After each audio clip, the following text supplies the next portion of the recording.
Only 12 hours remain until I officially become Alexander's wife. 12 hours until our 10-year love, a lifetime romance, finally reaches its beautiful conclusion. This luxury penthouse on Park Avenue is the place where we plan to build our home. Tonight, everything is eerily silent. From the balcony, the lights of New York City glitter like a galaxy of fallen stars. But inside me, a strange unease is growing. I tell myself it's probably just the typical pre-wedding jitters every bride feels. The constant sound of running water comes from the bathroom. Alexander is in there. I smile and decide to check the suitcase one last time. It's the one he said he packed for our honeymoon in Bora Bora. I just want to make sure our passports and documents are in order. I've always been this meticulous, and Alexander always said he loved that organized side of me. The expensive designer's suitcase rests by the closet. I unzip it to check the outer mesh pocket. Everything seems fine, but when I lift the fabric flap of the main compartment to check the hidden pocket underneath, my hand freezes. It's bulging unnaturally. My hands tremble as I touch a hard plastic folder carefully tucked beneath the fabric. My heart lurches. This isn't my suitcase. I have no right to go through his things, but something, a dark premonition, compels me to continue. I pull out the folder. The air around me feels thick. The first document is a copy of a marriage certificate. Groom, Alexander Thorne. I hold my breath. Bride, Chloe Law. Chloe Law. That name is so familiar. I search my memory, but my mind is a blank slate. And the date of registration, March 15th, 3 months ago. 3 months ago, I was with him, trying on wedding dresses. My throat feels dry. Beneath the marriage certificate, a black flash drive trembles in my hands. I plug it into the laptop that's open on the vanity. Hundreds of photos appear on the screen. No, these aren't keepsakes. It's a complete wedding album, shot by a professional photographer in Napa Valley. Alexander, with that same radiant smile, that same tender gaze, but his arms are around another woman. And Chloe, dressed in a pristine white wedding gown, leans shyly on his shoulder. Her happy smile is dazzling. They make a perfect couple. They look at each other with an intensity one thought he reserved only for me. It feels like someone is squeezing my chest. I quickly scroll through the photos, hoping it's a sick joke. A terrible mistake, but it's not. The third document is an itinerary for a honeymoon that has already been booked. The destination isn't Bora Bora, but Kyoto, Japan. Plane tickets, tickets for the Japanese bullet train, receipts from a hot springs resort, all in his name and hers. And then the last paper slips out, falling like a final step that shatters what little sanity I have left.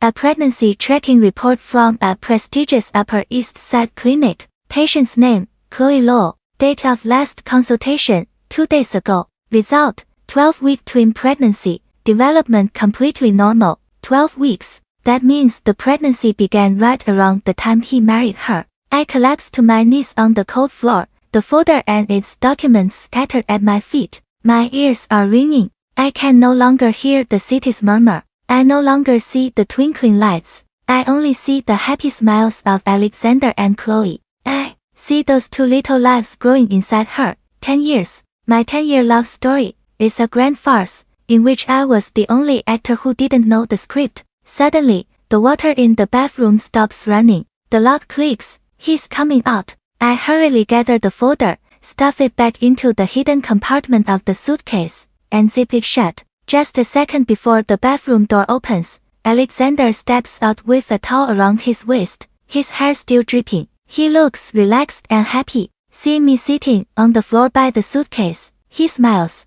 What are you doing down there with that spooked look on your face, my love? Nervous about tomorrow again? He walks over and bends down to hug me. I pull away, forcing a smile.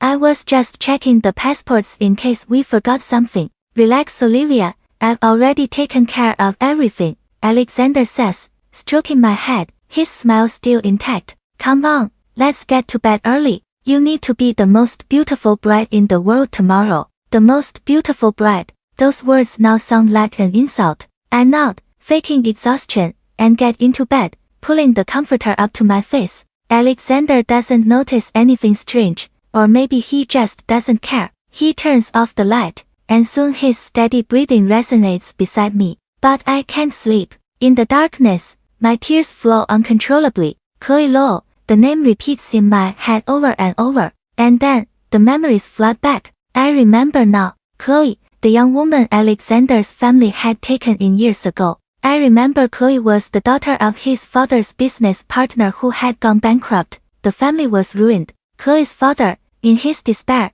took his own life, leaving behind his wife and young daughter. Alexander's mother, Catherine, in an act of compassion, welcomed Chloe into their home, raising her as one of their own. Back then, I thought Catherine was a woman with a great heart. Chloe was a few years younger than us, always with a fragile, vulnerable air, always bowing her head timidly, calling Alexander big brother and me, Olivia. I even felt sorry for her. When Alexander was cold, even distant with Chloe, I would scold him. I remember telling him once, "Don't be so hard on her, Alex. The poor girl has suffered enough." At that moment, he just frowned and gave me a strange look. "You don't understand, Olivia. That girl isn't as simple as you think. It's better if you keep your distance." I thought he was being overly suspicious. I thought he was a good man who knew how to maintain boundaries. I trusted him blindly. It turns out that coldness wasn't rejection. It was a sophisticated act to deceive me. He wasn't protecting me from Chloe. He was protecting Chloe from my attention.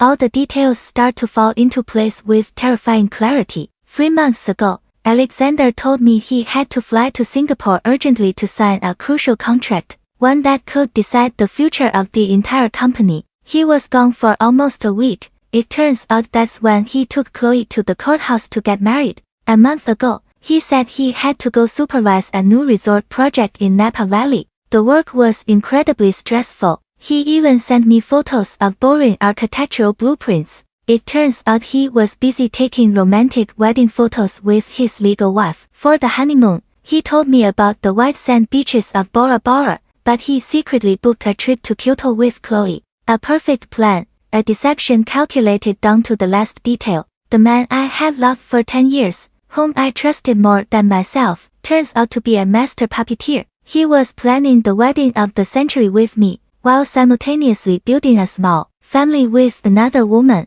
The initial pain transforms into a chill that runs down my spine. I realize I haven't just been betrayed, I've been treated like a fool, a pawn on his chessboard. But why? If he already had Chloe, if he was expecting a child with her, why stage this wedding with me? Alexander's steady breathing beside me now sounds disgusting. The same breathing that for 10 years had given me a sense of peace, now resembles the grinding sound of something crushing my heart. I lie motionless all night, my eyes wide open, staring at the ceiling, trying to find an answer to a single question. Why, if he loved Chloe, had a child with her, and had married her in secret, why keep me by his side? Why spend a fortune on such a lavish wedding? Did he plan to have me in the light and Chloe in the shadows? Or did he think I was so stupid that I would never find out? All the hypotheses made no sense until a distant memory flashed in my mind. My father, before he passed,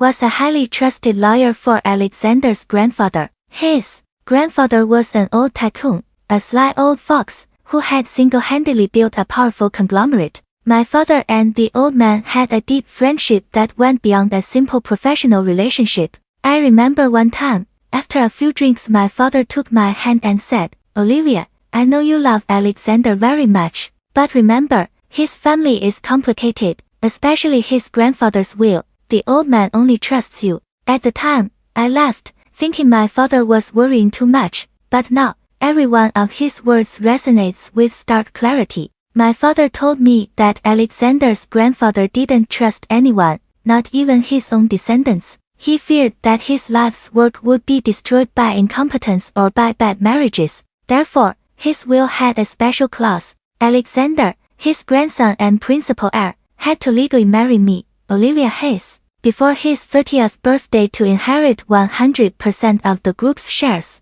And tomorrow, our wedding day, is precisely Alexander's 30th birthday. I understand everything. This isn't about love, it's about hundreds of millions of dollars. My 10-year love story was just a condition in his inheritance contract. If he doesn't marry me, he loses everything. Worse, The will also specified that if it were discovered he had committed bigamy or had children out of wedlock before marrying me, the inheritance clause would also be immediately voided. A shiver runs down my spine. I'm not dealing with a simple cheater, but a con artist. He has committed bigamy. He needs this wedding with me to legalize his inheritance, to deceive the shareholders and the family board. And now I also understand why that folder appeared in the suitcase. It wasn't carelessness, it was a trap. Chloe, that weak little sister, left it there on purpose for me to find. What did she want me to do? She wanted me to go crazy with jealousy and cancel the wedding at the last minute.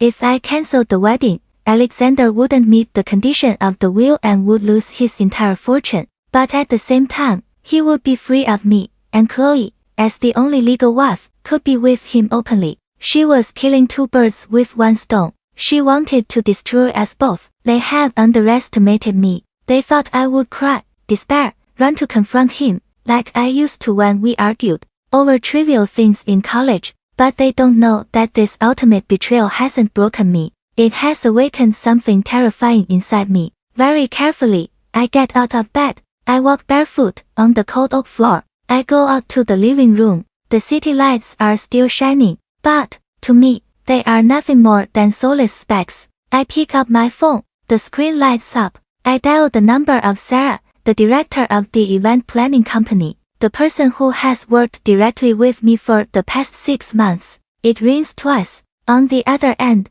a sleepy voice answers. Hello, Olivia, what's wrong? Is it urgent? I take a deep breath, trying to make my voice sound normal, even a little cheerful. Sarah, sorry to bother you at this hour. I'm so nervous I can't sleep. An idea just came to me. I want to give Alexander a very big surprise. A surprise? At this hour? Honey, Sarah sounds more awake now. Tomorrow's wedding, I say with fake enthusiasm, is still on as planned. Everything the same, but the commemorative video at the beginning, I want to change it a little. I just finished another video, more emotional, more meaningful. I'm sending you the file right now. Could you swap it for me? And please, don't let Alexander know anything, okay? After hanging up, I sit in the darkness of the living room. This multi-million-dollar penthouse, meant to be the symbol of Alexander's success and our future, now feels like nothing more than a gilded cage. I remember how happy I was when he proposed to me here, promising me a family filled with the laughter of children. It was all just a very well-produced play. Chloe wants me to cancel the wedding, but I won't. I will give her a gift to make her believe she has won. I look towards the vanity, where the signature dark blue velvet box with the wedding rings rests. They are a pair of diamond rings that Alexander boasted of having commissioned from a famous designer on Fifth Avenue, a design that took half a year. He said they symbolized our unique love. What a sweet lie. I pick up the velvet box, feeling the coldness of the metal and precious stones. I open a high-end, on-demand courier app, one that allows for minute-by-minute delivery scheduling. Recipient's address. I type in the address of the luxury apartment where Chloe lives. I know it because a utility bill once fell out of Alexander's pocket. When I asked, he dismissed it, saying it was a company apartment for important partners who needed privacy. Another lie. Delivery time, 上午9点. Tomorrow, just when brides are starting their makeup. I leave the sender's note blank, but I open an anonymous messaging app and send a message to Chloe's number. A number I also managed to photograph from Alexander's contacts, saved as Little Sis. The message is brief. Only the one who deserves it can wear it. I want Chloe to receive these rings. I want her to believe I've discovered everything, that I'm heartbroken and have decided to surrender. I want her to believe I've admitted defeat, that I'm returning the symbol of our engagement. When a woman receives her rival's wedding rings just before the ceremony, what will she think? She will think she has won. She will confidently put on her wedding dress, slip on that ring, and come to the ceremony, to claim the man who is hers. And I need her to do exactly that. Once everything is done, I return to the bedroom. The night is still long, but I can't waste another second crying. I open the laptop. I connect the flash drive filled with evidence of Alexander's betrayal. Hundreds of wedding photos, the marriage certificate, the plane tickets, and the twin pregnancy report. I don't just copy them, I organize them meticulously, inserting them into a presentation. I choose a soft soundtrack, the same one Alexander had chosen for our ceremony. I start the video with images of our 10 years together, innocent and pure memories. And then, suddenly, I insert the image of his marriage certificate with Chloe. Then, their happy wedding photos are interspersed with the passionate love messages he sent me on the very same dates. I work like a machine, without emotion, without hesitation. With every photo of Chloe I insert, my heart hardens a little more. And when I place the twin pregnancy ultrasound as the final image, I know that the surprise I've prepared for Alexander is complete. I upload the entire video file to a secure cloud server and send the link to Sarah with a note.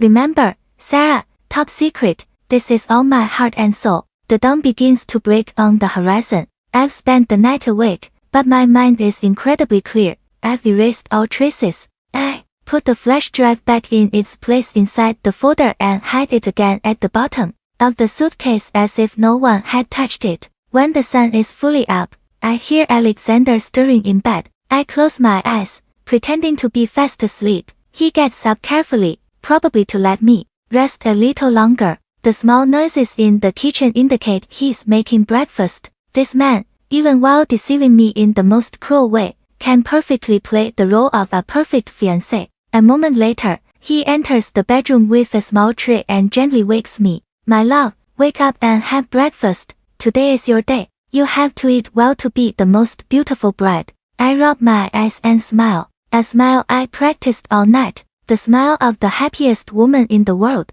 On the tray is a heart-shaped fried egg, my favorite, and freshly squeezed orange juice. Thank you, honey, I say in a sweet voice. Alexander sits on the edge of the bed, watching me eat. His voice is full of false tenderness. Eat up, I've been so busy lately, always on business trips, with little time to take care of you. After the wedding, on our honeymoon I'll make it up to you, make it up to me. Hearing those words from his mouth makes my stomach turn. He was busy, yes, busy getting married to another woman, busy taking wedding photos with his new wife, busy taking care of her and her twin pregnancy. I feel a wave of nausea, but I force myself to swallow the fake heart-shaped egg. I look up and meet his gaze. I look closely at the man I have loved for 10 years. It's the same face, the same tender look. How can someone hide such a monstrous secret and remain so calm? He feels not an ounce of remorse, not a shred of guilt. Honey, I say, trying to sound normal. I'm a little nervous. Nervous? Why? He smiles, stroking my hair. I'm scared. Scared I won't be the most beautiful bride. The wedding is so big, with so many important guests. I'm scared I won't do it right. Alexander laughs, a laugh full of confidence. What nonsense. You're my bride. Ah, course you'll be the most beautiful. I'll take care of everything. You just have to look gorgeous and be happy. I rest my head on his shoulder one last time. Happiness. Since last night, that word has become the bitterest joke. I have eaten the breakfast of lies. I have to play my part to the end. I look at the man before me, the man I once thought was my whole world, the safe harbor of my life. Now he is nothing more than a stranger, a brilliant actor in a play directed by himself. And I, from being the romantic lead, will now become the director of this play's final act. I finish the last bite. I praise him for how delicious it was, for being so attentive, just as I have for the past 10 years. He still thinks I trust him, that I still love him, but this is the last time. I don't know if he noticed anything different in my smile. Probably not, because in his eyes right now, there is only the image of the immense fortune, waiting for him after this ceremony is over. I get up and stretch. I'm going to take a shower. The hair and makeup team will be here soon. Of course my love, he smiles. I go into the bathroom and lock the door. I turn the faucet on full blast. The sound of the water drowns out the screams of my soul. I look at myself in the mirror. My eyes are swollen from a sleepless night, but my gaze is cold, determined, terrifying. At 8 a.m., right on schedule, the doorbell rings. The makeup artist and his team have arrived. Alexander opens the door, greeting them enthusiastically. I walk out of the bathroom, wrapped in a towel, and smile at everyone. Olivia, you look beautiful, the young makeup assistant exclaims. I smile faintly. I know I have to get out of here immediately. I can't bear to sit for hours having my face painted, faking joy in front of Alexander. I can't share the same space with him for another minute. I need a safe place, a place where I can breathe and prepare the final steps. I turn to Alexander, using a whimsical tone, that of a bride on the verge of her wedding. Alexander, yes my love. He turns with that same radiant smile. I'm so nervous, I say, gripping the towel tightly. With so many people here, I can't concentrate. What if I go to the hotel and get ready there? Alexander frowns slightly. The hotel? Why? It's more comfortable here. No, I shake my head. I want to give you a surprise. I want to keep my bridal look a secret until the very last moment. I want you to be the most surprised person of all when I walk down the aisle. I emphasize the words surprised and of all. I've booked a suite at the hotel right next to the venue. It's spacious. It has beautiful light. The photos will be even better there. I'm going there with the team now. I've already had my dress sent over. And don't you dare come. I forbid it, or I'll be really mad. I see a flicker of surprise in Alexander's eyes, followed immediately by clear relief. I can read his thoughts. He's breathing a sigh of relief. He was probably worried too, worried that Chloe might show up at this very apartment to make a scene. The fact that I'm disappearing on my own to another location, a public and better protected place, is something he couldn't have wished for more. It makes it easier for him to control the situation here, and prevents me from running into Chloe if she decides to come. He's creating a false safety zone for me, not knowing he has just released his prey from its cage. All right, my love. He laughs heartily and comes to hug me. Anything to make you happy. Today, whatever you want, you get. He kisses my forehead, a kiss that feels cold to the bone. I try not to flinch. Then I'm leaving now. You get ready here and go to the venue early, I say hurriedly, pulling away from his embrace. I turn to the makeup team. Sorry for the trouble. We're going to the hotel. My things are in the other room. Can you help me carry them? I quickly change into a simple dress and grab the purse I prepared last night. Inside, I only had my phone, wallet, passport, and a small external hard drive with all the evidence. I walk out the door, waving goodbye to Alexander. See you at the altar, my love. Yes, see you at the altar. I love you, he replies, waving back with a satisfied smile. The heavy metal elevator door closes slowly, hiding his fake smile and guilty eyes. As soon as the door shuts, the smile on my face vanishes. I arrive at the luxury hotel suite, just steps away from the wedding venue. The room is enormous, with floor-to-ceiling windows offering a panoramic view of the city. The makeup team quickly sets up their tools. The smell of cosmetics, the hum of the hairdryer, it should all evoke the excitement of a bride. But my heart feels only a glacial calm. Just as I sit in the makeup chair, my phone, my regular number, starts to vibrate. It's my future mother-in-law, Catherine. Hello, Catherine, I answer, trying to keep my voice normal. Olivia, where are you? Catherine's voice on the other end sounds urgent, rushed, very different from her usual calm demeanor. I'm at the hotel getting ready. What's wrong? Which room? Send me the address right now. I need to talk to you alone for a moment. Quickly, she speaks as if giving an order and hangs up abruptly before I can respond. I frown. She's starting her act too. I text her the room number and turn to the makeup artist. Excuse me, could you all go for a coffee for about 15 minutes? My mother-in-law wants to speak with me privately. Everyone kindly agrees. The room falls silent again. Less than 10 minutes later, the doorbell rings. Catherine enters. She isn't wearing the elegant mother-of-the-groom dress I helped her choose, but an expensive silk loungewear set. Her face is lightly made up, but her eyes betray an uncontainable anxiety. She slams the door shut and quickly comes over to grab my hand. Her hand is ice cold. Oh, Olivia, dear, I'm so worried. I couldn't sleep a wink last night. I kept having a bad feeling. I had to come see how you were. I look at the woman I once respected, whom I considered my second mother. She's playing her part perfectly. She knows everything. She knows about Chloe, about the pregnancy. But here she is, holding my hand and telling me she's worried. Catherine pulls an old, dark, red brocade box from her purse. She opens it. Inside is a sapphire bracelet, a deep, exquisite color of incalculable value. With trembling hands,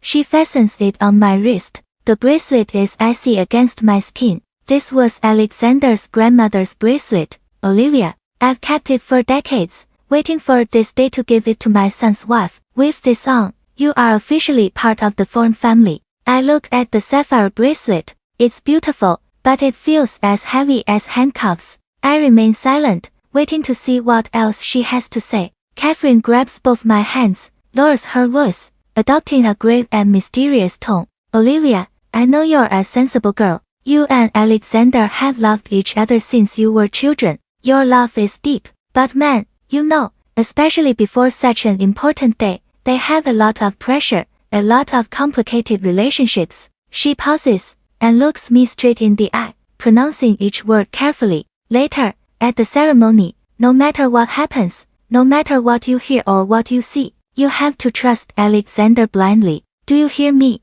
Everything he does for the good of this family. She squeezes my hands tightly. Promise me, dear, the Thorne family is so lucky to have a daughter-in-law like you. Don't let any outsider ruin this day for us. I understand, this isn't advice, it's a warning, a preparation. She fears Chloe will come and make a scene, and she's come to give me a tranquilizer in advance so that no matter what I see, I'll grit my teeth and go through with the wedding so her son can receive his inheritance. Slowly, I pull my hands from hers, look up, and smile the sweetest smile of an obedient daughter-in-law. I understand, Catherine, don't worry, I won't disappoint you. No matter what happens, I will make sure today is perfect. Catherine sighs in relief, as if a great weight has been lifted from her shoulders. Good, very good, I trust you. She stands up hurriedly, smoothing her clothes. Well, I'm going to get ready. You get your makeup done, too. Don't be late. She leaves as quickly as she arrived. As soon as the door closes, the smile vanishes from my face. I take off the sapphire bracelet and leave it on the table. I call the team back in. The makeup artist begins his work. I close my eyes and let my face be painted. I try to keep my mind blank. The smell of makeup, the soft brush of bristles on my skin. I am like a wooden doll, letting myself be moved. Much later, when it was all over, I learned that at the very moment Catherine was handing me that icy bracelet, in another luxury apartment not far away, another scene of the drama was reaching its climax. Exactly at 9 a.m., the doorbell of Chloe's apartment rings. She, having spent a sleepless night torn between anxiety and expectation, rushes to open it. A courier hands her a dark blue velvet box, the exact same kind used by the brand of wedding rings Alexander had chosen. Inside, the pair of diamond rings sparkles. Immediately after, Chloe's phone receives the anonymous message I had sent. Only the one who deserves it can wear it. Chloe is stunned. According to what Sarah later investigated, Chloe instantly believed that I had found out everything. She believed I was too hurt and humiliated and had decided to run away. This gift was my surrender, my return of the engagement. Victory was within her grasp. The first thing Chloe did was call Alexander. She wanted to confirm her triumph. But at that hour, Alexander was busy greeting important guests in the lobby. He couldn't answer. The unanswered call was, for Chloe, the clearest confirmation. Alexander was in a panic because the bride had fled. This was her chance. Sarah told me that Chloe didn't waste a second. She immediately called Sarah herself, the wedding planner. Chloe's voice sounded full of panic and compassion. Sarah, it's Chloe. Something terrible has happened. Olivia found out about Alexander and me. She's gone. The wedding can't be cancelled. The guests are all very important people, and then there's the grandfather's will. If Alexander loses the inheritance, he'll be ruined. Chloe cried into the phone, playing the part of the victim perfectly. And Sarah, whom I had carefully instructed the night before, also played her part. She yelled into the phone, loud enough for Chloe to believe it all. Oh my God, really? We're doomed. What do we do now? The guests are already here. Sarah, Chloe rushed. I'll be the stand-in bride. I can't let Alexander lose everything. I'm already on my way. I have a wedding dress too. Please, get everything ready for me. It'll be like I'm saving Alexander. Okay, Chloe. Sarah replied with a pressing voice. Come right away, I'll take care of everything. The call ended. Chloe breathed a sigh of relief. She had achieved her goal. Sarah told me that Chloe opened her closet. There hung a spectacular wedding dress, a dress she had secretly commissioned long ago, waiting for this day. She put on the dress, did her own makeup meticulously, and finally, slipped on the diamond ring I had sent her, the real bride's ring, on her ring finger. Chloe looked at herself in the mirror, a victorious smile on her lips. She didn't know that the dress, the ring, and that smile were all part of my plan. I opened my eyes. The makeup artist is finished. Olivia, you look incredible, the young assistant exclaims.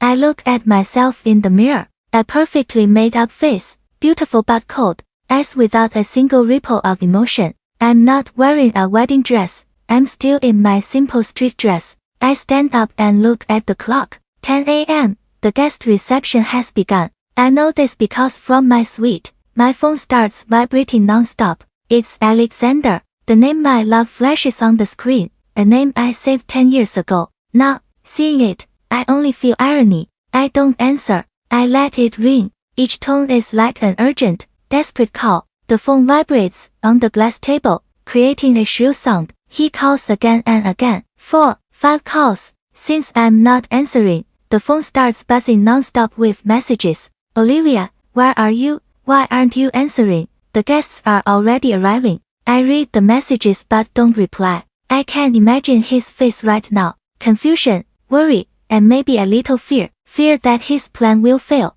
Another message arrives. Are you mad about something? Answer me. Don't joke around, Olivia. Today is our big day. Our big day. I feel an immense bitterness. I pick up the phone, my fingers gliding over the keyboard. After 10 years together, I know him too well. He is an arrogant man. He needs reassurance that everything is still under control. I type a message with the same capricious tone of an angry bride. I'm preparing the biggest surprise of your life. Don't look for me. I'll show up on my own. I guarantee you'll never forget it. I hit send. A few seconds later, the double blue checkmark appears. He has read it instantly, and instantly, his reply comes. I can feel the relief in every word. A surprise. You almost gave me a heart attack. I have a surprise for you too. I love you. Hurry up. Everyone is waiting. I love you. 3 words. Even at this moment, he can type them so easily. He thinks I'm just mad about something trivial,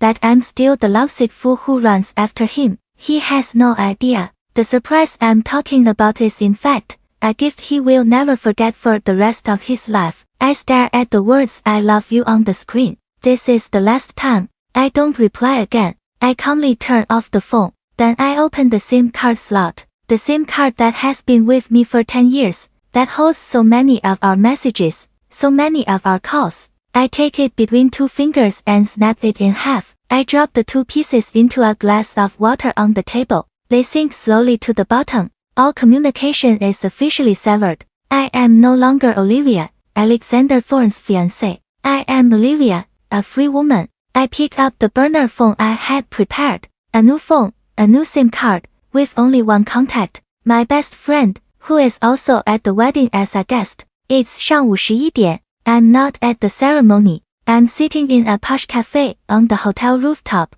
directly across from the wedding venue. From my secluded table, I can see the magnificent lobby below, where guests are pouring in. But I don't need to see it with my own eyes. On my burner phone, I open a secret live stream link. The screen lights up. It's the view from my friend's camera. She's seated in a discreet spot near the sound booth, exactly as we had planned. The ballroom is as splendid as I had designed it myself. Imported white flowers, my favorite, form grand arrangements that cover the stage, creating the feeling of a winter fairy tale garden. Dazzling crystal chandeliers, and 500 guests. I scan the screen, recognizing them. They are not our close friends. They are members of the corporation's board of directors, important business partners from all over, key shareholders who hold the deciding vote on Alexander's future. This is not a wedding. It's a display of power. The presentation of the heir. My friend's camera pans to the stage. There stands Alexander Thorne, elegant in a bespoke tuxedo, a happy and confident smile on his face. But I, who had been by his side for 10 years, recognized the tension in the way he constantly adjusts his bow tie. He keeps looking towards the main entrance where the bride should enter. Then he looks towards the front row. Catherine is sitting there in a burgundy mother of the groom dress, but her face is rigid. Her hands are clenched tightly on her designer purse. Mother and son are nervous, not because they are waiting for the bride, but for the moment the will takes effect. A famous MC takes the stage. His voice booms. A warm welcome to all our distinguished guests and partners, who have come to celebrate the big day of the groom, Mr. Alexander Thorne, and the bride, Miss Olivia Hayes. Applause rings out. My friend sends me a text. He just asked if I had seen you. I told him you were preparing a big surprise. He smiled, satisfied. I smile. The MC continues. They have shared a 10-year journey of love, a modern-day fairy tale. And now, before we welcome our beautiful bride, we invite you to turn your attention to the giant LED screen behind me, to watch a very special video that captures the most memorable moments of their love story. My friend's camera zooms in on Alexander's face. He takes a deep breath, puffs out his chest, adjusts his jacket. He puts on his most radiant smile, the one that once made me fall in love, ready to receive the congratulations and admiring glances of those 500 people. He looks up at the 100-foot screen behind him, waiting. The lights in the hall dim, leaving only a spotlight on the screen. A soft melody begins to play, the one I had chosen. I lift my teacup and take a deep breath. I send my friend a text. Start. I take a sip of chamomile tea. The taste is slightly bitter, but it helps me maintain a strange calm. On my phone screen,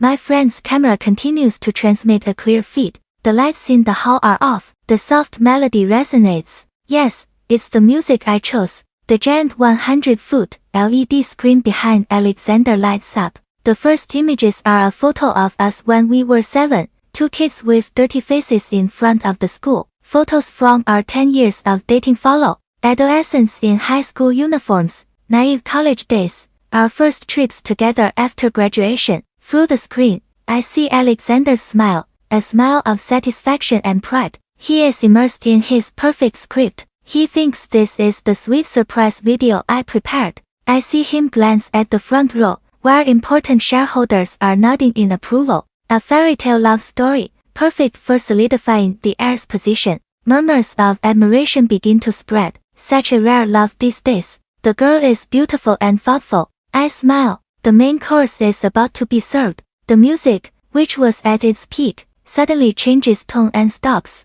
The screen goes black for a second. I hear a murmur of concern among the guests. Alexander's smile freezes. He turns to look at the screen, then glares at the tech booth with a frown. He probably thinks it's a technical glitch. And then the screen lights up again. It's not a photo of our memories, but a full-sized wedding photo. Alexander, in a black tuxedo, has his arm around the waist of another woman in a white wedding dress. The background is the dreamlike landscape of Napa Valley. The entire hall falls silent, immediately followed by an eruption of astonished whispers. Who is that? Did they play the wrong video? That's not the bride, is it? My friend's camera focuses on Alexander. His smile is gone. He is petrified, his face pale, his eyes wide, fixed on the screen. He takes a step back, unconsciously shaking his head. No, it's not a mistake, my dear, I murmur to myself. I see Catherine in the front row, half rising from her seat,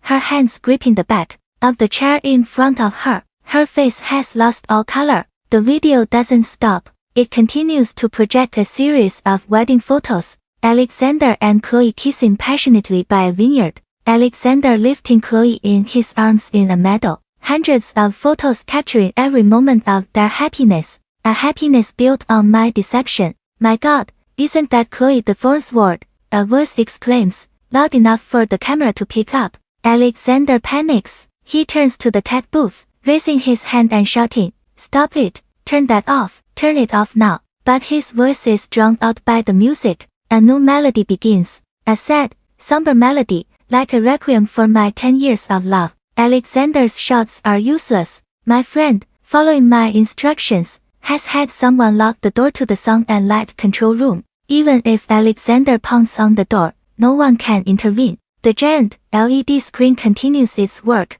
relentlessly revealing the truth. After the romantic series of wedding photos, the screen changes to a white background, and then a crisp scan of the marriage certificate appears. Groom, Alexander Thorne. Bride, Chloe Law. Date of registration, 3 months ago. The red seal of the county clerk's office is like a bloodstain striking the eyes of the 500 guests. If before there were murmurs, now the hall is in chaos. My God, he married her. Seriously, I can't believe it. And today's wedding, what is it? This is bigamy. This kid is insane. He's mocking the law and all of us. I clearly hear an elderly shareholder, whom I used to call Uncle James, slam his fist on the table. A scandal, an unacceptable scandal. What kind of business does this family conduct? My friend's camera pans back to Alexander. He is no longer shouting. He is trembling. He stumbles backward, bumping into the arrangements of white flowers, causing the delicate petals to fall onto his expensive tuxedo. He looks at his mother. Catherine tries to stand, but her legs tremble, and she collapses back into her seat. The video is not over yet. Next screen, the honeymoon itinerary in Japan, round-trip business class plane tickets, in the names of Alexander Thorne and Chloe Law. Invoices from a luxury hot springs resort in Hakone. Bullet train tickets. All the evidence of the business trip to Singapore he lied to me about. I remember those nights alone at home, worrying about him, sending him messages to take care of himself abroad. Meanwhile, he was holding his new wife, soaking in hot springs, watching the cherry blossoms. A bitter taste rises in my throat. So this was his hard work. This was his sacrifice for the company. I admired him for it. I felt lucky to love such a talented, ambitious and hardworking man. It turns out I was just a fool, painting a perfect model in my mind, and drowning in it. The contempt I feel now is greater than the pain. I despise him, I despise Catherine and I despise Chloe. But most of all, I despise myself for these last 10 years. The guests, in their elegant suits and expensive jewelry, are no longer maintaining their composure. They are on their feet. A sea of phones shot up, pointing directly at the stage, recording the entire humiliating scene. They are shareholders. They are partners. They don't just see a love scandal. They see the fall of an heir. They see business deception. If Alexander can deceive the woman he has been with for 10 years, he can also deceive them. Trust, the most valuable commodity in business, has been shattered. The screen goes dark again. The murmurs in the hall are so loud, they drown out the somber background music. People think the show is over, but no, I still have my final gift. After a few seconds of deathly silence, the screen lights up again. This time there are no wedding photos or plane tickets,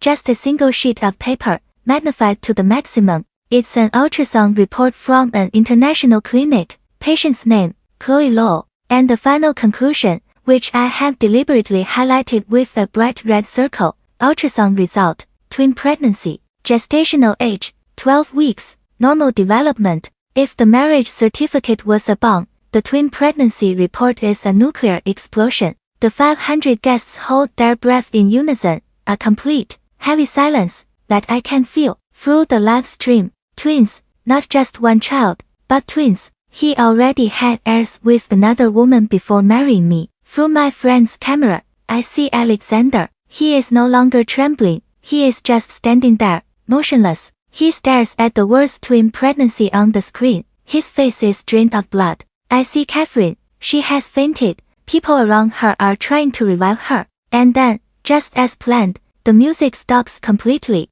In that deadly silence, my voice resonates clear, calm, and amplified by the ballroom's expensive sound system. Congratulations, Alexander Thorne. My voice, the voice he has heard for 10 years, is now as cold as a blade. This gift, I pause. I hope you like it. As soon as I finish speaking, the giant LED screen turns off. Immediately, the hall erupts into absolute chaos. Shouts, insults, the noise of overturned chairs and tables. Everyone is on their feet, phones held up, recording Alexander, recording the fainted Catherine, recording the shareholders pounding the tables with faces purple with rage. My friend sends me a text with trembling letters. Olivia, it's over. This is chaos. Catherine fainted. The shareholders are calling their lawyers. I watch the scene, I feel no satisfaction, no victory, only an infinite emptiness. My 10 years of youth have been buried with great pomp in the presence of 500 witnesses. Suddenly, my friend's camera shakes violently. It quickly pans to the main entrance of the ballroom. She screams in a voice message, "Oh my God, Olivia, Chloe, she really came. She's here in the wedding dress." At that very moment, in the eye of the hurricane, as Alexander stands like a broken statue on the stage and Catherine is being attended to, the main doors of the ballroom, the ones I was supposed to enter through, swing wide open. There stands Chloe, under an arch of white flowers, resplendent in an expensive strapless wedding gown, her hair in a high bun, perfectly made up, and on her ring finger shines the very same diamond ring I sent her. She arrives like a queen, ascending to the podium of glory. Through the live stream I see Chloe take a deep breath. She doesn't see the chaos inside. She doesn't see the horrified faces of the guests. She only sees her man standing on the stage. She probably arrived just after the video ended. She hears the uproar and thinks it's because of my escape, just as she planned. She thinks this is her moment, the moment to come out and rescue Alexander from the scandal and claim her place. She received the ring. She received Sarah's confirmation over the phone. She is 100% sure that I am the loser. With the most radiant smile, the smile of a victor, Chloe begins to walk down the white petal-strewn aisle. 500 pairs of eyes, horrified by the bigamy scandal, now turn to her. Their gazes are not of admiration, but of curiosity, contempt, and even pity. "My God, it's her!" someone exclaims. "The girl from the video, the pregnant one, the nerve to come here." The murmurs start again, louder than before. Chloe's smile begins to freeze. She realizes something is wrong. Why is everyone looking at her like that? Why is no one clapping? And why is Alexander, her man, looking at her with those eyes? It's not the look of relief of someone who has been saved. It is a look of hatred, the look of a cornered beast, seeing the one who pushed it into the abyss. But Chloe is already halfway down the aisle. She can't turn back. She keeps trying to smile. Her voice trembles, but she forces herself to speak loudly. "Alexander, I'm here. I came." She still thinks I fled and she has come to take my place. Alexander looks at her, his legal wife, the mother of his twins, the person who has brought him to ruin. Chloe continues to walk onto the stage, extending her hand towards Alexander, with a dramatic voice, as if from a soap opera. "Alexander, don't be afraid. I'm here. I am your true wife." She has barely finished speaking when the hall explodes. I remain motionless in the rooftop cafe. Through the phone screen, the scene in the ballroom resembles the worst kind of tragicomedy. Chloe's line, "I am your true wife," echoes shrilly through the speakers. It's like a lit match thrown into a powder keg named Alexander. I see him, the man I loved for 10 years,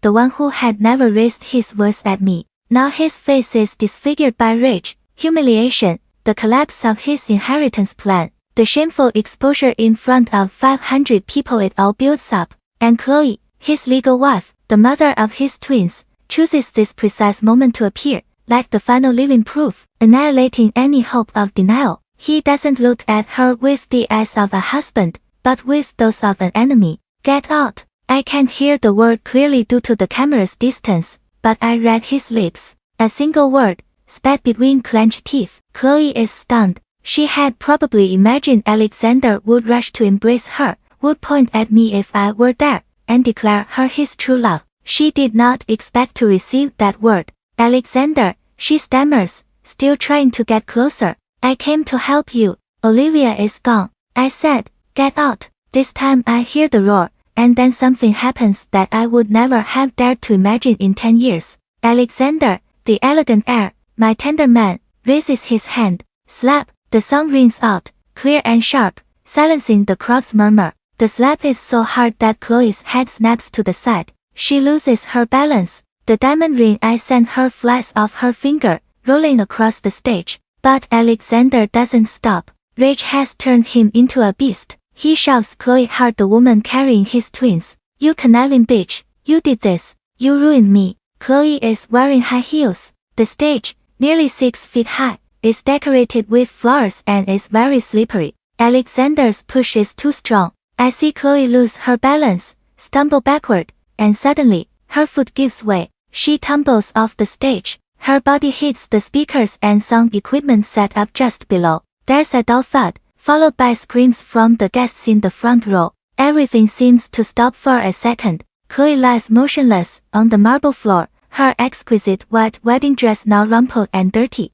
And then, under the white fabric, a trickle of red blood begins to spread, slow but unmistakable. Blood. She's bleeding. Call an ambulance. Quick. She's pregnant. My God, he's killed her. The ballroom truly explodes. Screams, phone calls, camera flashes firing non-stop. They are no longer wedding guests. They are witnesses to a tragedy. My friend's camera focuses on Alexander. He stands on the stage, looking down at the pool of blood, looking at his legal wife and his unborn children. His face is empty of all emotion. I slowly turn off the live stream screen. The chaos of the hall, the screams, the image of the pool of blood, it all disappears as the phone screen goes dark. The space around me becomes strangely silent. The rooftop cafe continues with its soft jazz music. The wind brushes my hair. I sit for a little while longer watching the street below. The traffic flows normally. The city keeps running. It doesn't stop for anyone's tragedy.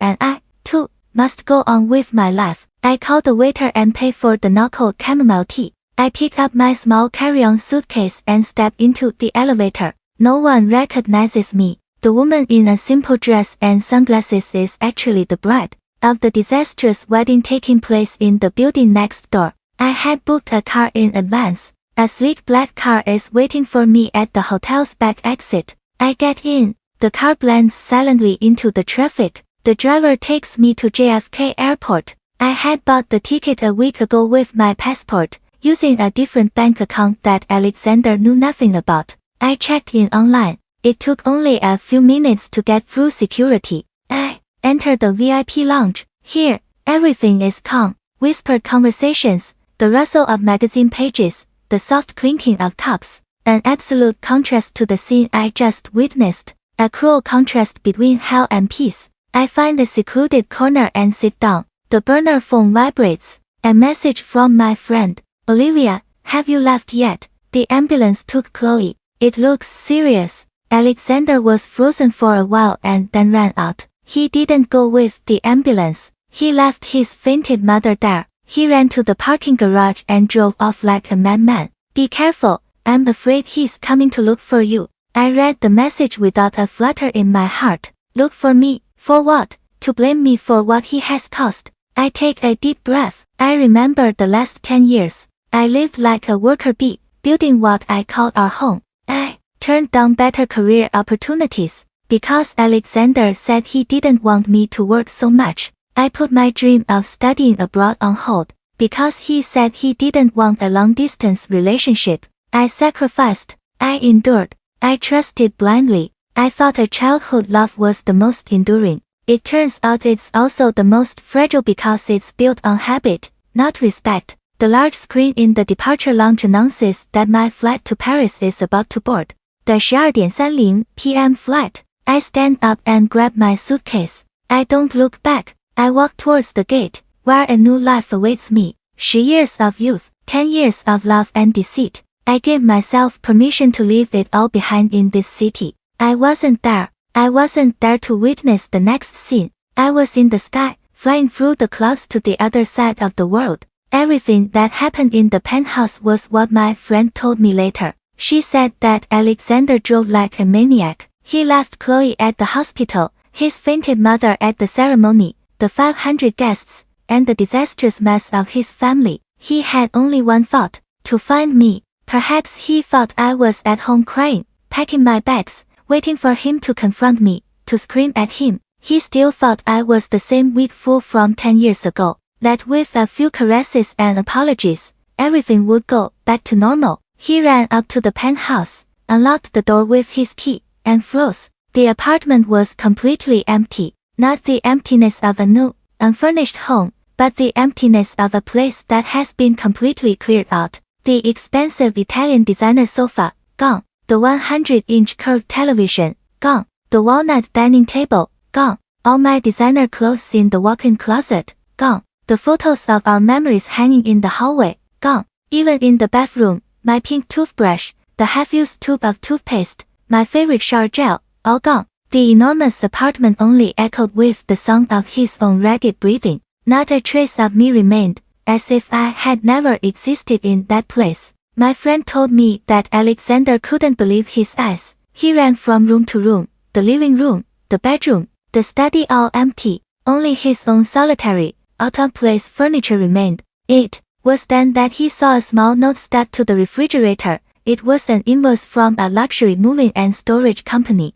Date of service, 3 days ago. At that moment, he realized this wasn't a fit of anger, not a rash decision after discovering the secret last night. This was a plan, a meticulously prepared plan. He roared a roar, not of anger, but of fear. For the first time in his life, the man who always believed he had everything under control, realized he had been played from the beginning. He realized I knew, had known for a long time. My silence over the past few days, my smile that morning, the heart-shaped breakfast, the goodbye in the elevator, it was all part of the play. He thought he was the director, but it turned out he was just an actor in my show. My friend told me that after realizing the harsh reality, Alexander lost his composure. He began to tear the house apart, hoping to find something, anything, a letter, a note, a trace of me. He opened every drawer, lifted every mattress, looked in every corner, but there was nothing. I had cleaned everything too well.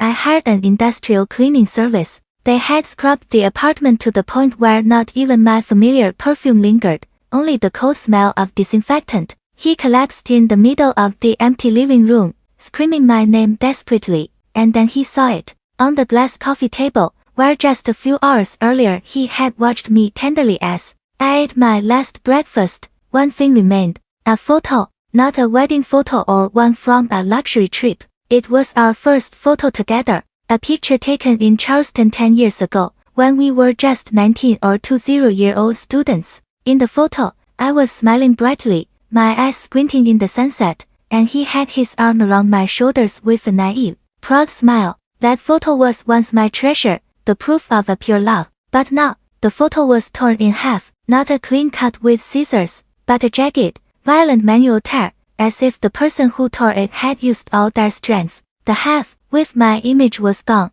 The other half remained on the table. Only Alexander was left with his naive smile, hugging an empty space. My friend said Alexander picked up that half photo with trembling hands. He stared at the empty space beside him. He didn't cry. He just started to laugh, a crazed, hoarse laugh that echoed through the empty apartment. He understood. I hadn't just left, hadn't just abandoned him. I had erased him from 10 years of my life. I had torn up the past. The half that belonged to me, I took with me. The half that belonged to him, I returned. I gave him back his falsehood, his emptiness, and a future where I would never be. Alexander clenched the half photo so tightly his knuckles turned white, and then he buried his face on the table. His broad shoulders, the shoulders I once thought were my world, began to shake violently. As Alexander fell apart next to the torn photo, I was thousands of miles away on a flight of over 120 hours.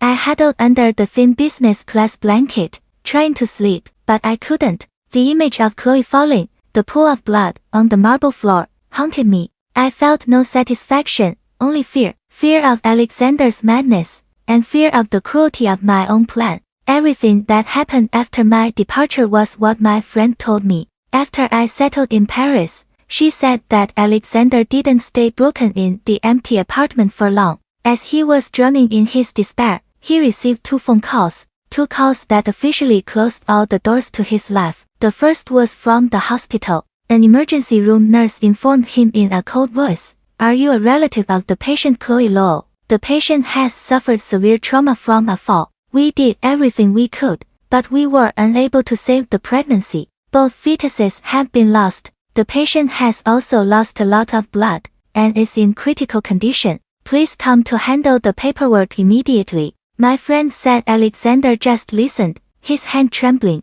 He didn't say a word, just hung up. The twins, the weapon he had used to deceive me and that Chloe had used to tie him down, were no more. He had just lost his children because of his own cruel push. But the tragedy didn't end there. He had barely processed the news when the phone rang again. This time it was an unknown but formal number. It was from the law firm that managed his grandfather's will. The family's senior partner, an older man I also knew, informed him briefly, without any emotion in his voice. Mr. Thorne, I am calling to inform you, based on the events that occurred at the celebration this morning, in the presence of the entire board of directors and shareholders, you have seriously violated the clauses of the late chairman's will. Alexander seemed to react then. He growled in a hoarse voice. What are you talking about? The lawyer continued calmly. The will clearly states that you must legally marry Miss Olivia Hayes before your 30th birthday. Today is your 30th birthday.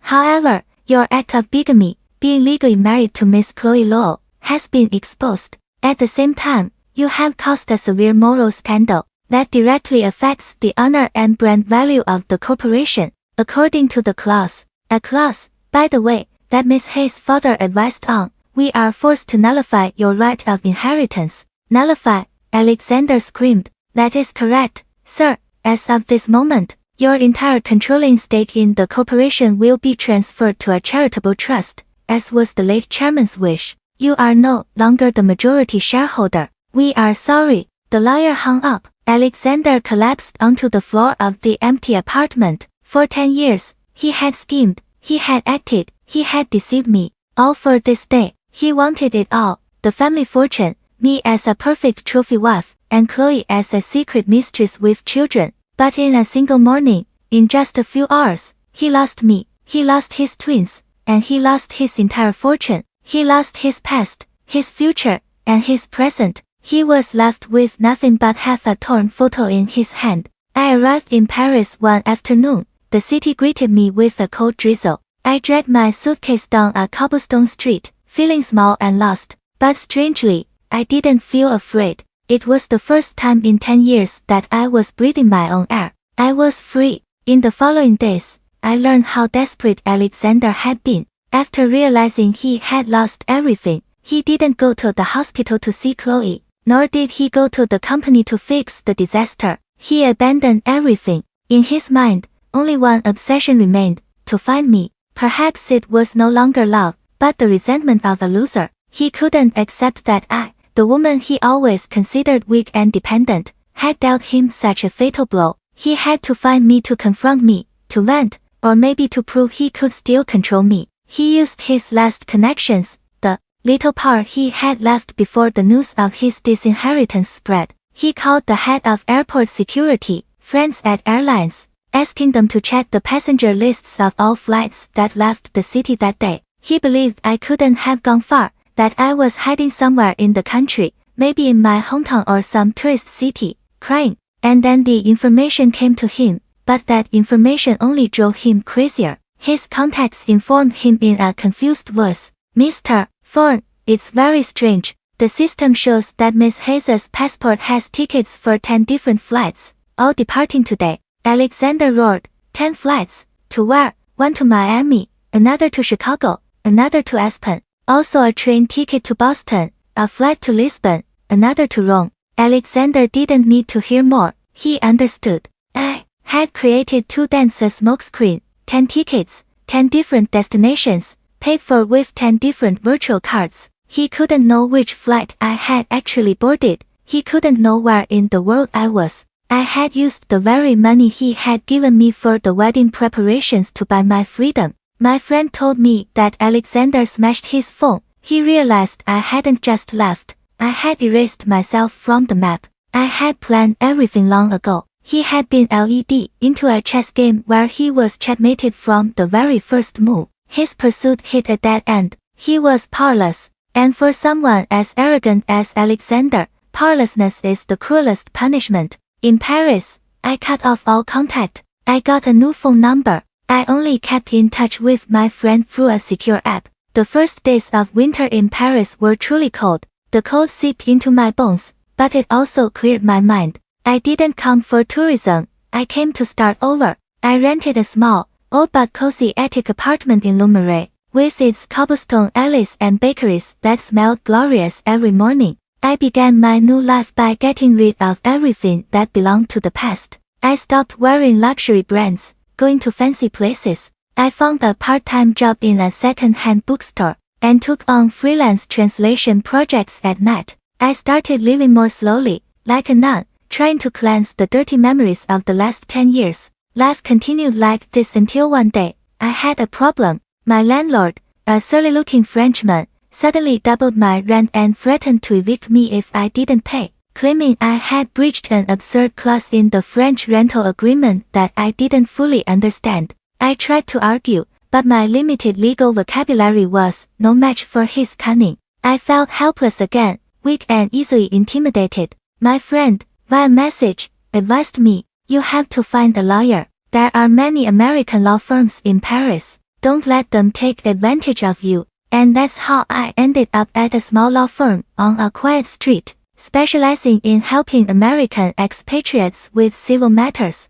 I entered, full of anxiety. The person who greeted me was not an old, experienced lawyer, but a young man, perhaps a few years older than me. He wore a simple white shirt and thin-rimmed glasses. He had an intellectual look, but his gaze was incredibly sharp. He looked at me and smiled kindly. "Hi, I'm Jacob. Please, have a seat. Tell me what's wrong." His voice was warm and deep, and his English was perfect. I explained my problem. I gave him the contract filled with French jargon. He read it quickly and then looked up, meeting my eyes directly. "He's scamming you." "I know," I stammered, "but I don't know what to do." Jacob didn't say much. He picked up the phone and called my landlord directly. I didn't understand everything he said in French, but I sensed the firmness, the determination, and the clear references to articles of law. His voice wasn't loud, but it was filled with authority. The call lasted barely 5 minutes.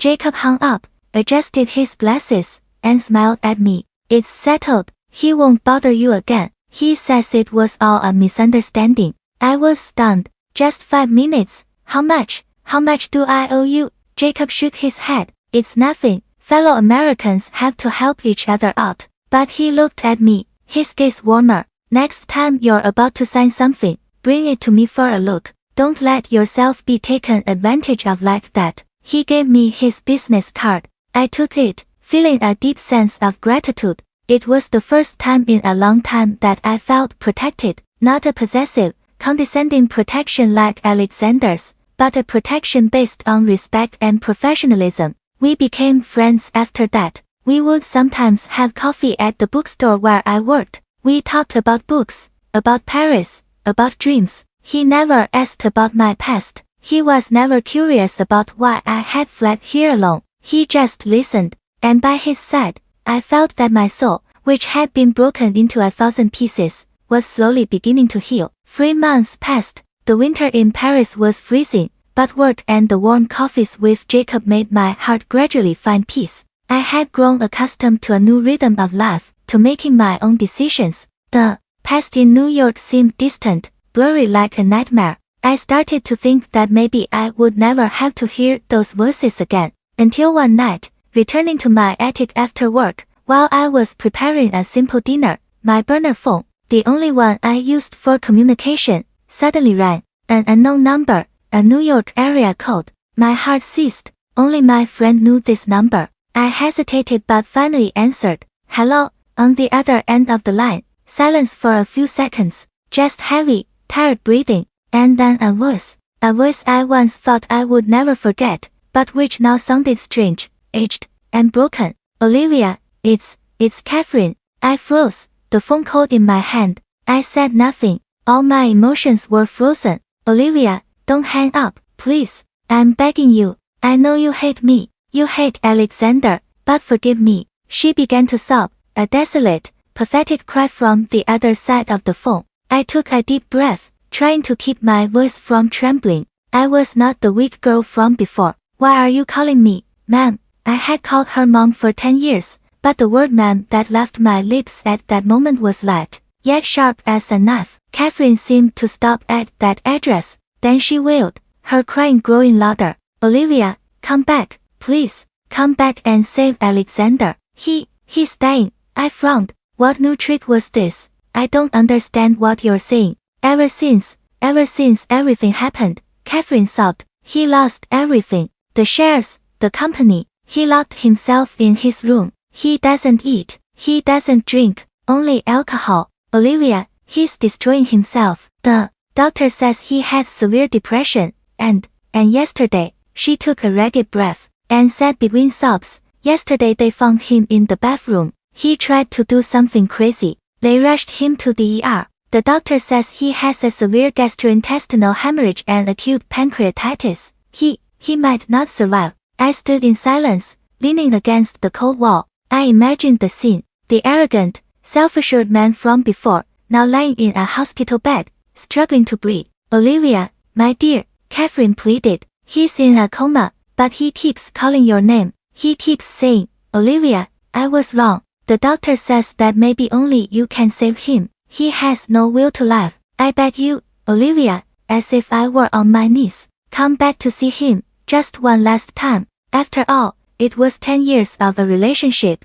Just come back once. If something happens to him, I won't be able to go on living. Her pleas echoed in my small room. The Parisian winter wind howled outside. 10 years of a relationship. She still had the nerve to mention those 10 years. I looked out the window. Snow had begun to fall, cold. I felt no pity. I felt no pain for him. He wasn't dying of love. He was dying from the collapse of his ego, from having lost everything. I could hear Catherine still crying on the other end of the line. I didn't say a word. Silently, I pressed the button to end the call. Catherine's call, her tears and pleas, haunted me for days. I tried to push it out of my mind, telling myself it was no longer my problem. I had hung up decisively, hoping it would be the last time I had to hear that voice, but I didn't know that my silence, my rejection, would push her to an even more insane and twisted decision. Much later, when I returned to the States, it was my friend who told me the whole story of that tragicomedy. My best friend didn't just console me from a distance. She secretly asked an acquaintance who worked at the hospital to monitor all of Catherine's family's movements. She feared that in their desperation, they would do something against me, or use the media to slander me again. And what she discovered surpassed anyone's imagination. She told me that after I hung up on her, Catherine became completely desperate. Alexander was still in a deep coma. His condition was worsening because he had no will to live. In her despair, while looking through an old family photo album, she remembered something. She remembered my hometown. She immediately got in a car and drove there, to a small town hundreds of miles from the city. She didn't go to apologize to my relatives, or to light a candle for my father. She went to find my distant cousin, my uncle's daughter. My cousin and I were not very close. My uncle's family had many financial difficulties and lived very reservedly. But most importantly, she resembled me by about 60 or 70%, especially in the eyes. With makeup and seen from a distance in dim light, it was easy to mistake her for me. Catherine arrived at my uncle's house, a humble, one-story house in a narrow alley, looking haggard like someone who had lost everything, but still unable to hide the air of someone who had lived in luxury. She got straight to the point. She placed a check on the worn wooden table. $50,000. My friend said that was her offer. I need your daughter to help me with something. She just has to pretend to be Olivia, go to the hospital, and say a few encouraging words to Alexander. As soon as he recovers and has the will to live, this $50,000 will be for you and your family. My friend told me that my uncle's family was very poor. My aunt and uncle had worked hard their whole lives. My cousin had only finished high school and had stayed home to help her parents. They had never seen so much money together. $50,000 was a figure they wouldn't dare to imagine, even in their wildest dreams. They looked at each other with a mixture of fear and temptation in their eyes. They had vaguely heard that I had betrayed Alexander, that I had abandoned him on his wedding day. They thought maybe I had been wrong and this was their chance to amend my mistake and, in the process, help their own family. My cousin hesitated a little. She was scared, but Catherine knelt down and burst into tears, begging, I beg you, child, save my son. If he dies, I won't want to live either. You just have to say, honey, cheer up, I've come back to you. Just that, you'll be saving a life. Finally, faced with the enormous sum of money and Catherine's desperate pleas, my cousin nodded. Catherine, relieved, immediately gave her a large amount of cash to buy clothes. She took her to the city, to a hair salon, and had her hair styled with soft waves, identical to mine. She even hired the same makeup artist who had done my makeup on my wedding day, asking him to make my cousin look as much like me as possible. When my friend told me this, I felt a chill. That mother, for her own stubbornness, was capable of resorting to any trick. She didn't care if it was right or wrong, if she was humiliating my cousin or offending me. She just wanted her son to wake up. She had turned my pain and betrayal into a role and hired a stranger to play it. That afternoon, they took my cousin to the hospital. She was wearing a beige knit dress that I used to wear often, and in her trembling hands, she held a fruit basket. She nervously and fearfully entered the VIP room, where Alexander was in a coma, surrounded by countless machines. I asked my friend how my cousin felt at that moment. She told me, according to what a nurse on duty whom she had bribed told her, that my cousin was so scared her face was as white as a sheet. She was a simple country girl who had never experienced a situation like this. She tiptoed into the room. The strong smell of disinfectant mixed with the lingering scent of alcohol created a suffocating atmosphere. On the white bed, Alexander was gaunt, his face ashen, his eyes closed. He was very different from the handsome, elegant man my cousin had seen in my photos. Catherine, who was beside him, upon seeing my cousin, hastily gestured with an urgent look. My cousin, trembling, stood by the bed and said in a voice that still had the strong accent of her hometown, completely different from mine, "Alexander, it's me, Olivia." Her voice was timid and scared, but Alexander, in his delirium, didn't seem to notice. He had been on the verge of death for too long. He only heard a voice, and the name, Olivia. Slowly, he opened his eyes, his clouded,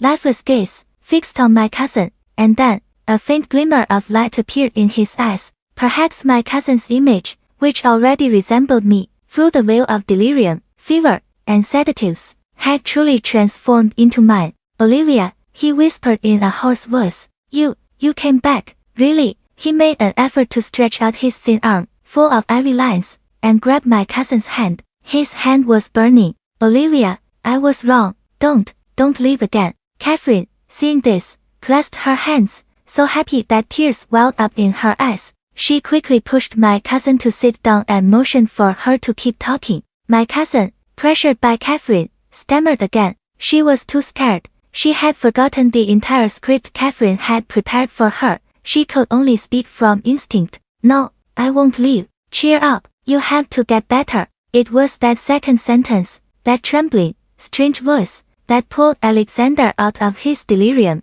The glimmer of light in his eyes vanished. He squinted, staring intently at my cousin. The fog cleared, replaced by a terrifying lucidity. He stared at the face trying to smile at him. He realized those were not my eyes. That was not my smile. "Who are you?" he growled, weak but menacing. My cousin flinched and pulled her hand back. I'm Olivia. Don't you recognize me?" "No," Alexander roared suddenly. A surge of anger gave him the strength to sit up and rip the suit from his arm. Blood splattered on my cousin's clothes. "You're not her. You're not Olivia." He swung his arm, knocking the tray of medicine off the bedside table. The metal clattered against the floor. Get out of here." He grabbed the flower vase from the table and threw it at her. She screamed and managed to dodge it. The vase shattered. Catherine ran to hug her son. "Alexander, what are you doing? It's Olivia. She really came back." "You're lying to me too." Alexander turned. His bloodshot eyes glared at his mother. "You all lie to me. Do you think I'm that stupid? Get out. All of you, get out." He screamed like a wounded beast, smashing everything within reach. The wound on his arm opened and blood began to gush out. Nurses and doctors, alerted by the noise, rushed in. It took 4 or 5 men to hold him down and administer a strong sedative.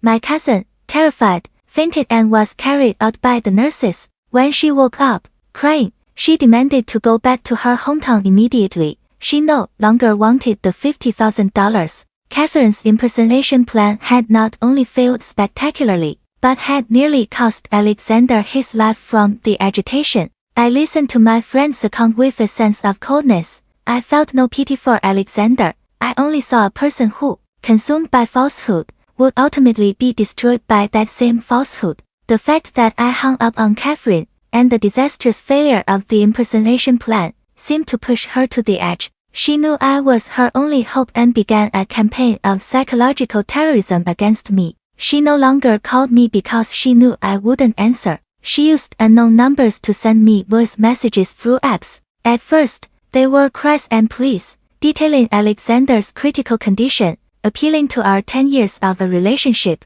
When I didn't respond, the messages turned into insults and curses. You are a heartless monster, a viper. If Alexander dies, it will be your fault. If you don't come back, you will regret it for the rest of your life. You will never be able to live in peace. Worse still, she started sending me photos of Alexander in the ICU, gaunt, pale, surrounded by tubes, photos of the injuries he had inflicted on himself in his fits of madness. These images didn't soften me, they only made me sick. She was using her own son's fragile life as a weapon to hold me, to torment me. I started having insomnia. At night, in the bookstore, I could no longer concentrate on translations. The slightest sound of a message notification made me jump. I became irritable, tired, and Jacob noticed. He wasn't the type of person to press with questions. He simply stood by my side in silence. He would make me a cup of hot tea when he saw I was tired,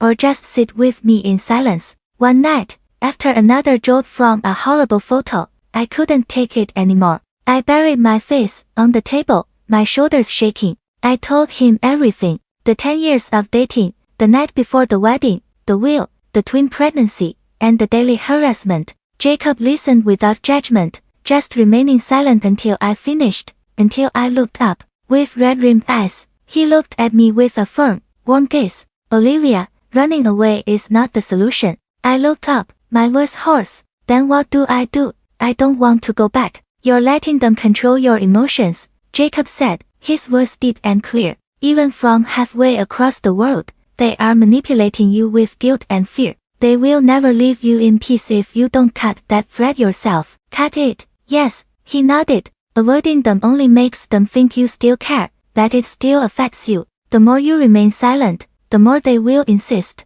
You have to face them once, make everything clear, and end this once and for all. You have to show them you're not afraid, that you don't regret it, and that you no longer care. I hesitated. To return to that place, to face that person, the mother who once loved me but also deceived me mercilessly. I wasn't sure I had the courage. As if reading my thoughts, Jacob gently placed his hand on mine. His hand was warm. You don't have to go alone. He looked at me and smiled. I'll go back to the States with you. I was stunned. Jacob, but what about your work here? I can work remotely. He smiled. Besides, the home office branch needs me to resolve some pending matters. I can't let the woman I love face the storm alone. The woman I love. His words made my heart, which had turned cold as Parisian ice, suddenly feel warm. He was right. I couldn't run forever. I had to go back. Not for Alexander, not for Catherine, but for myself. I needed a clear ending,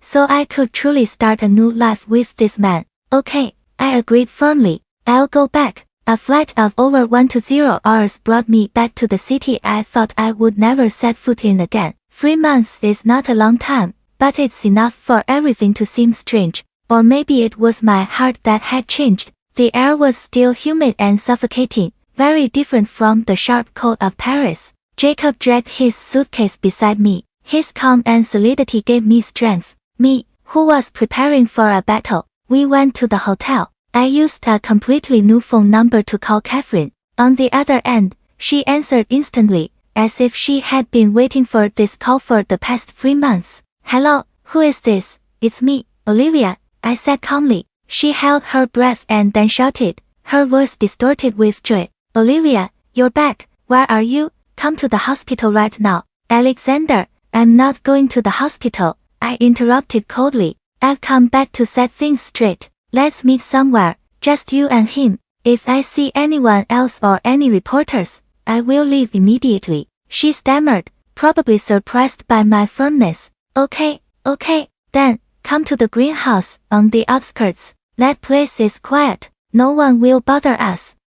I'll bring him there. She hung up hastily. the greenhouse on the outskirts. I knew it. It was a luxurious, high-tech agriculture project, in which Alexander's group had invested a lot of money, a status symbol. Jacob drove me. He stopped at the main entrance without turning off the engine. He would wait outside. Olivia, he looked at me. If anything happens, you just call. Or if you don't text me in 5 minutes, I'm coming in. I nodded gratefully. It'll just be a moment. I got out of the car and walked along towards the giant greenhouse that reflected the dazzling summer Sunday. I passed through the automatic door. A cool air with the scent of plants and damp earth enveloped me. And then I gasped. Before me were not rows of organic vegetables or high-tech melons. Before me was an entire forest of pear blossoms, hundreds of pear trees in full bloom, a pristine white, their delicate petals trembling under the specialized LED lights. They had turned this greenhouse into an eternal spring.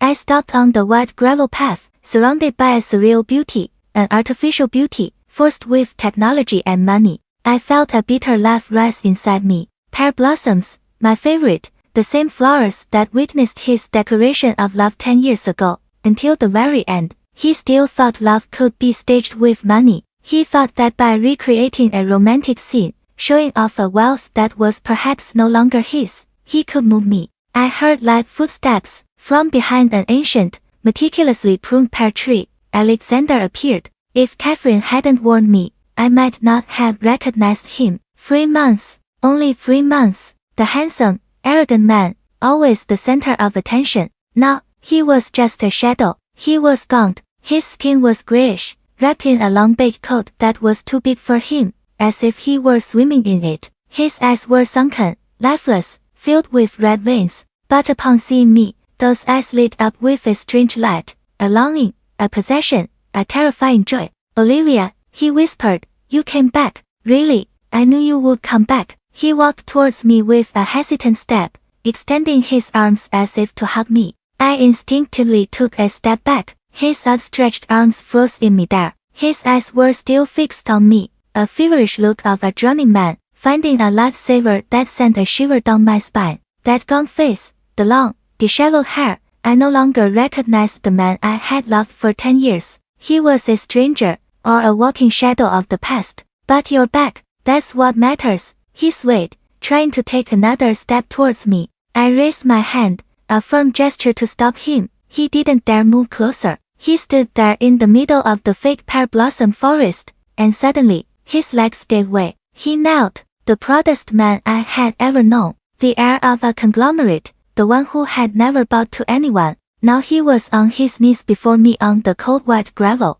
Olivia, I was wrong. I know I was wrong. He began to cry, a hoarse, broken sob, as if he had run out of tears long ago. You came back. That means you forgive me, right? I know you still love me. Our 10 years can't be thrown away just like that. I remained silent. I looked at him as if I were watching a play that had nothing to do with me. I felt no pain, no satisfaction, just a terrifying emptiness. Seeing that I didn't react, he panicked. He crawled on his knees, trying to get closer. Olivia, are you angry about Chloe, about the pregnancy? He looked at me, his bloodshot eyes gleaming with a crazed hope. But don't worry anymore. I've fixed it. I've fixed everything. My body froze. Fixed it. Yes, yes. He nodded frantically, like a child showing off his achievements. You didn't like her, so I gave her money. A lot of money. She will never dare to appear in front of you again. She and her family have disappeared from the city. He looked at me, expecting praise. I took a deep breath, the cold air of the greenhouse filling my lungs. And the pregnancy doesn't exist anymore either, he said, with a lightness as if he were talking about something trivial. The fall, that day, it was lost. Everything was lost. Olivia, there's nothing separating us anymore. My ears were ringing. He was talking about his legal wife and his twins. He used the word fixed, as if he were getting rid of a broken object, a pile of trash. He believed that just by snapping his fingers, with all the obstacles gone, I would happily agree to come back. You see, he tried to smile, a twisted smile on his gaunt face. I do everything for you. The shares, I don't have them anymore. I don't need them. The company has collapsed. I'll build it up again. I just need you, Olivia. Come back with me, please. We'll start over, right here, in this pear garden, I promise you. I looked at him. A feeling of supreme disgust washed over me. It was worse than the feeling of betrayal. He was not human. He was an egocentric monster. My gaze must have been so cold that his smile faded. I shook my head, my voice terribly calm. Alexander, you still don't understand. I do understand, he stammered. No, you don't understand, I interrupted. You're here, on your knees, crying. You set up this whole garden. It's not because you're sorry, it's because you have regrets. I'm not regretting, I'm sorry, he shouted weakly. You regret being found out, I said slowly, word by word. You don't regret betraying me. If I hadn't found that folder that night, if my plan had failed, right now you would be the chairman of the group, and I would be the puppet chairman's wife, while you happily enjoyed your other family, wouldn't you? He was stunned. My words were like a dagger to his heart. He couldn't deny it. I continued in the same monotonous voice. You got rid of Chloe not because you loved me, but because she was an obstacle, the proof of your failure. Do you think I'm the last asset you have left, the lifesaver you cling to prove you haven't lost everything? But I'm not. No, it's not like that, he stammered, panicking. I turned away. I didn't want to see that face for another second. I came back not to hear your apologies, but to tell you that this is really over. Seeing me turn away, Alexander's desperation turned into madness. He jumped up. His gaunt body suddenly had incredible strength. He lunged at me and grabbed my wrist, squeezing it like a vice. No, you're not leaving, you're mine. I won't let you leave. I've lost everything. I can't lose you too. I tried to pull away, but it was useless. Madness had made him lose his reason. He dragged me towards him. Let her go. A deep, calm voice suddenly sounded from the greenhouse entrance. Alexander's hand stopped. He turned sharply. There stood Jacob. I don't know since when. He was still in his simple white shirt and dress pants, with his elegant and serene look. His presence in this chaotic scene was like a completely different painting. He was the polar opposite of the gaunt, disheveled Alexander in his enormous coat. And who are you? Alexander roared, but there was already bewilderment in his voice. Jacob was unfazed. He approached, his gaze calm but imposing. Gently but firmly, he pried Alexander's fingers off my wrist one by one. I would appreciate it if you let her go. When my hand was free, Jacob placed me behind him, protecting me. He looked directly into Alexander's eyes with the same polite voice. Hello, I'm Jacob. I'm Olivia's boyfriend. Boyfriend. Those two words were like the final hammer blow that shattered Alexander's last hopes. He looked at me, then at Jacob. He took a step back, then another. Boyfriend. No, it can't be. He shook his head,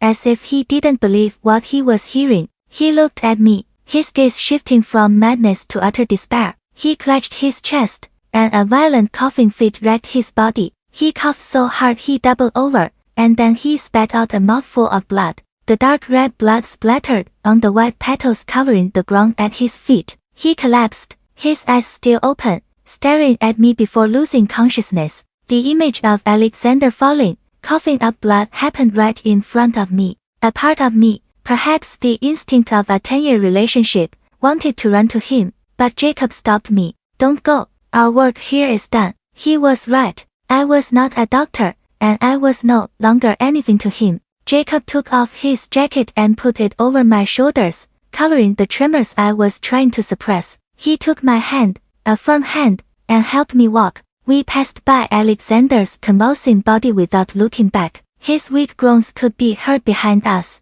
mixed with the soft music that still played automatically in the greenhouse. As we were about to leave, a figure stood in our way. It was Catherine. She was no longer crying or begging like on the phone. Now her face, which had aged 10 years and 3 months, was disfigured by rage. She had just seen her son fall. Stop, she screamed in a shrill voice. You are a demon. Are you happy now? Do you see what you've done to him? If something happens to him, you'll be glad. You are so cruel, Olivia. She raised her hand, a thin wrinkled hand, to slap me. But Jacob stopped the slap in midair. His hand gripped Catherine's wrist, holding it firmly. Ma'am, please, have some respect. Jacob's voice was still calm, but cold as steel. She tried to break free, but couldn't. She turned to me, continuing her curses. You brought your lover here to humiliate him. I gestured for Jacob to let her go. I took a step forward, facing Catherine, facing the woman I once called mother.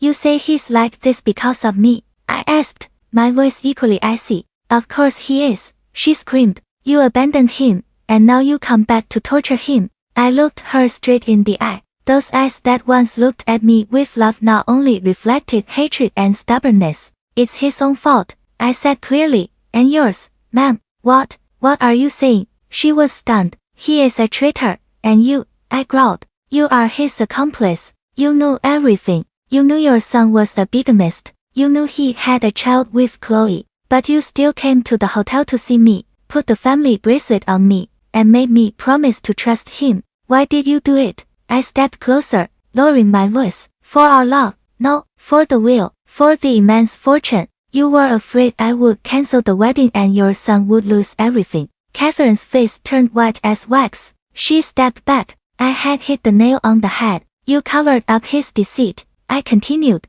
You used me as a tool for your son to get the inheritance. You even had the cruelty to find someone to impersonate me. A cheap farce. You never truly considered me your daughter. Him being like this is his punishment. And you, seeing your son like this today, that is the price you pay for your cover-up and your greed. I had nothing more to say. I took Jacob's hand. Let's go. Stop. Come back here. We left, leaving behind Catherine's hysterical screams, Alexander's groans from the pear garden, and a 10-year past of lies. As Jacob and I got into the car, I sent a single message to my friend. Call an ambulance to the greenhouse on the outskirts. Alexander Thorne. The car started, taking me far away from that place forever. Years later, Paris greets winter with light, white snowflakes. Jacob and I are married. We have a quiet life. It's not as luxurious as my past, but it's warm and fulfilling. I've opened a small second-hand bookstore in an old alley, specializing in American and French literature.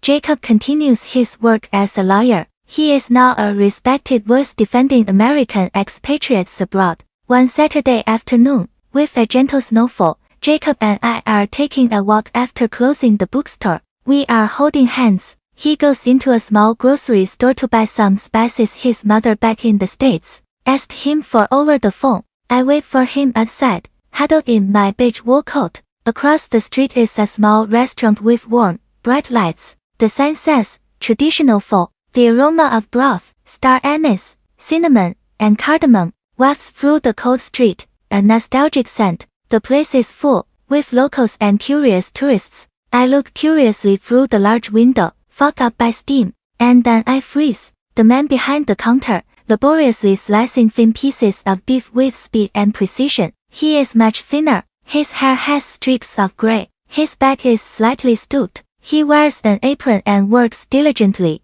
without distraction. There is not a trace left of the arrogant young millionaire, the dazzling air of yesteryear. Just then, as if by premonition, he looks up. Perhaps he feels someone staring at him. Our gazes meet across the steamed-up glass, through the dense traffic, through nearly a decade of hatred and pain. He stops, the knife still in his hand. In his eyes, I no longer see madness, or possession, or even hatred, only a deep weariness, an acceptance of his fate, and a surprising serenity. Me too. My heart is calm, like a lake, on a windless day. I no longer feel hatred or disgust. He is just an old acquaintance in a very distant place. Jacob comes out of the store, puts his arm around my shoulders, and hands me a bag of warm ginger candies. Are you cold, my love? I bought this to warm you up. I smile and shake my head. I take his hand. I turn away, without looking back at the full restaurant. He has found a way to move on. I have too. He has probably paid for all his mistakes with the rest of his life. The past, however painful, is in the end just the past. It has been left on the other side of the street, wrapped in the hot steam of a bowl of soup. The greatest revenge isn't destroying those who have wronged you, it's finding your own peace. To forgive is not to say that what they did was okay, but to say that you will no longer let it poison your own soul. Jacob and I continue walking together towards the warm yellow lights at the end of the street, where our home awaits us.